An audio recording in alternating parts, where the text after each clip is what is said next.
2024లోని అక్కడ బ్రెజిల్లోని resolution pass చేశారండి. కేవలం మత్స్యకారు మహిళలకి మన మత్స్యకారు మహిళలు పడుతున్న అష్టకష్టాలను కూడా గమనించి ఇండియన్ ఫిషరీస్ అలాగే ఒక మత్స్యకారు మహిళా దినోత్సవం నవంబర్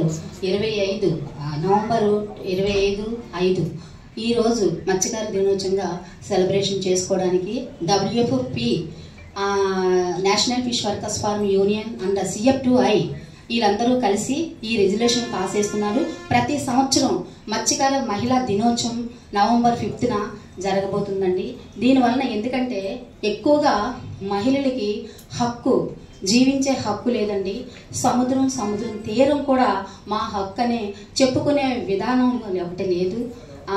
CRZ తర్వాత గ్లోబలైజేషన్, బ్లూ ఎకానమీ, ఇండస్ట్రీలు, అక్వాకల్చర్లు ఇలాగ మీకు తెలిసిన విషయమే. అన్నీ కూడా సాగర్ తీరం మొత్తం మన ఆంధ్రప్రదేశ్ 1050 కిలోమీటర్లు ఉన్న సముద్ర తీరం మొత్తం కూడా ఈ ఆక్యుపై చేసుకొని ఇండస్ట్రియల్ కట్టి తర్వాత సాగరమాలను పెట్టేసి అన్నీ పెట్టేస్తున్నారు. అక్వాకల్చర్ అన్ని బ్లూ ఎకానమీ కూడా పెట్టేస్తున్నారు.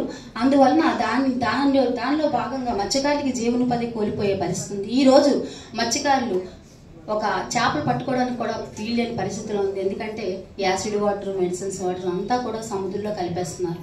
ఆ విధంగా డొమెస్టిక్ వర్కర్స్ అవుతున్నారు. తర్వాత చాలా వేళ్ల పనులకు వెళ్ళిపోతున్నారు. తర్వాత తాపి పనులకు వెళ్ళిపోతున్నారు. సముద్రం మీద జీవించే హక్కును కోల్పోయి ఈరోజు కేంద్ర రాష్ట్ర ప్రభుత్వాలు కూడా గుర్తించవలసిన మత్స్యకారు మహిళా దినోత్సవంగా మేము ఒక WFP అంతర్జాతీయ మత్స్యకారు మహిళా దినోత్సవం జరుపుకోవడం జరుగుతుందండి. దీనిలో భాగంగా ఏంటంటే చాలా ఇప్పుడు కేరళలోని 2024లో ఇండియన్ ఫిషర్ ఉమెన్ అసెంబ్లీ మహిళలకి హక్కు ఉండాలనేసి మన సముద్రం మీద మన హక్కు సంపాదించుకోవాలనేసి ఈ కంపెనీలన్నీ కూడా సాగర తీరంలో పెట్టేస్తున్నారు. అందులో కనీసం ప్రజలకి మత్స్యకారు మహిళలకి చెప్పకుండా ఏది లేకుండా ఒక లోన్లకి వెళ్ళాలన్నా ఒక ఎక్కడికి వెళ్ళాలన్నా మహిళలకి రెస్పెక్ట్ మర్యాద అనేది లేదండి మత్స్యకారులకి. అందువలన మీరు గుర్తించవలసింది ఏంటంటే మన ప్రెస్ వాళ్ళందరూ కూడా తెలియపరిచి గవర్నమెంట్, సెంట్రల్ గవర్నమెంట్కి, స్టేట్ గవర్నమెంట్కి తెలియపరిచింది ఏంటంటే ఇండస్ట్రీలు లేకుండా యాసిడ్ వాటర్లు, అక్వాకల్చర్లు ఇవన్నీ కూడా సముద్రం మీద వదిలేస్తున్నారు. దయచేసి అవి మత్స్యకారులకు అనుకూలంగా వాళ్ళ బ్రతుకు తెరువు కోసం కాపాడుకొని ఇది నవంబర్ 5 మత్స్యకారుల మహిళా దినోత్సవం సందర్భంగా మనం ఈ ఒక సెలబ్రేషన్ చేసుకోవడానికి అంతర్జాతీయ WFP national fish workers forum union CF2I ఈ ఒక తీర్మానం చేసుకున్నారండి. ఈ అంతర్జాతీయ మత్స్యకారు మహిళా సంఘం మళ్ళీ నవంబర్ 21ని కామన్గా నేషనల్ లెవెల్లో మత్స్యకారు మహిళా దినోత్సవం మత్స్యకారుల దినోత్సవం కూడా ఉంది నవంబర్ 21. అది మీకు తెలిసిన విషయమే ప్రతి సంవత్సరం నేషనల్ లెవెల్లో.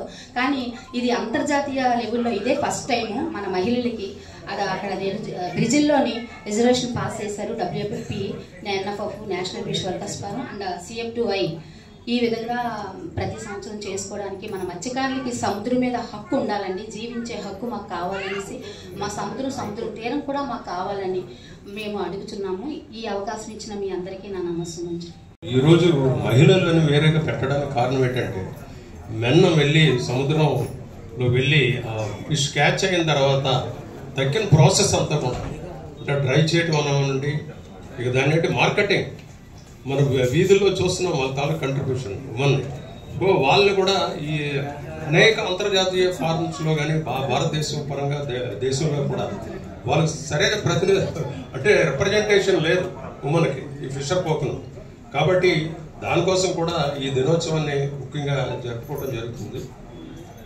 మత్స్యకారు మహిళా డిమాండ్స్ అండి.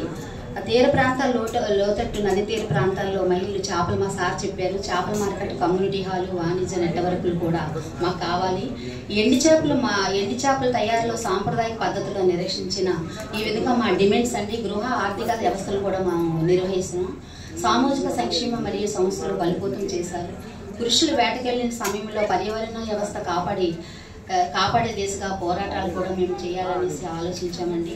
అన్ని ప్రభుత్వాలు, సహకార సంస్థలు మరియు సమాజ సంస్థలు మత్స్యకారు సమాన నాయకత్వం అన్ని మత్స్యకార చట్టాలు విధానాలు కూడా గవర్నమెంట్, సెంట్రల్ గవర్నమెంట్, స్టేట్ గవర్నమెంట్లో మార్పు చేర్పు రావాలని మా ఒక డిమాండ్స్ సార్.